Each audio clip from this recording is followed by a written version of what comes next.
வணக்கம். நான் இன்றைக்கி பண்ணி காமிக்க போகிறது எங்கள் அம்மாவோட ரெசிபி நெழுக்கரமுது. பேர்லேயே நெகிழ்வாக இருக்குது பார்த்தீங்களா. இது மெயின் டிஷ்ஷாக மட்டும் இல்லாமல் சைட் டிஷ்ஷாகவும் எடுத்துக்கலாம். கரடு முரடாக இருக்கிற இந்த கருணக்கிழங்கை வச்சு தான் இந்த நெழுக்கரமுது பண்ண போகிறோம்.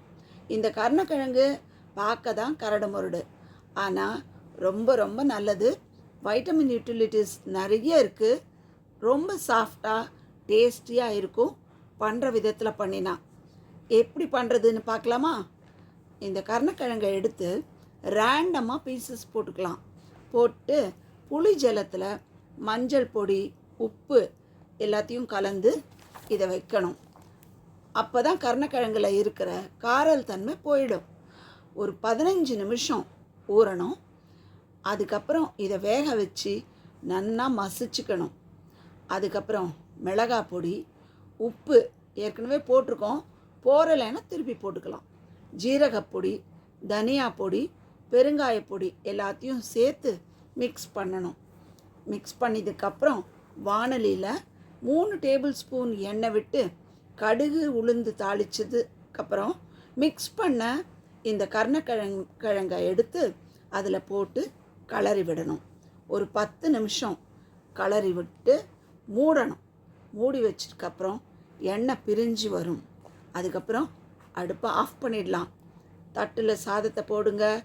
நெய் விட்டு கொஞ்சம் நெழுக்கரமுதை போட்டுக்கோங்க. இப்போ செஞ்சு சாப்பிட்டா ஆஹா அமிர்தம் அதுதான்.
ஃப்ரெண்ட்ஸ், இந்த வீடியோ உங்களுக்கு பிடிச்சிருந்தனா லைக் பண்ணுங்கள், ஷேர் பண்ணுங்கள், மறக்காமல் சப்ஸ்கிரைப் பண்ணுங்கள். கூடவே அந்த பெல் ஐக்கானையும் தட்டி விடுங்க.